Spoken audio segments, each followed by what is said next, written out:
Yo, what's up everybody? In this video, I'm gonna be showing you guys how you guys can reset or retrieve, or in another word, recover your Netspend account. So let's say you forgot the password or the username of your Netspend account and you can't log in into it. Well, by watching the video, I'll be teaching you guys how to recover your account without knowing your password or your current username, alright? But remember, you have to change your password or your username. Through this method, it's not going to show you your current password or username, alright?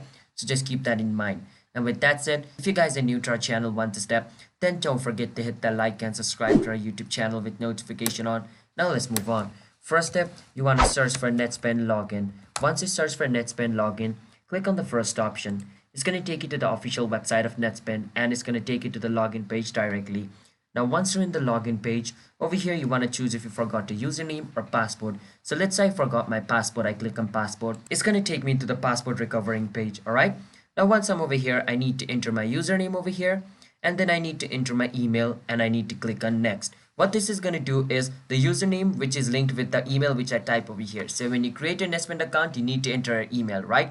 So whichever email you entered at that time, you need to write that email over here, and a verification link is going to be sent to that email. So you got to go to the email which you type over here and click the link sent by Netspend, and it's going to take you to the page where you guys can reset your password. All right, and once you're in that page, you can enter your new password, and through that new password you can relog in into a Netspend account again.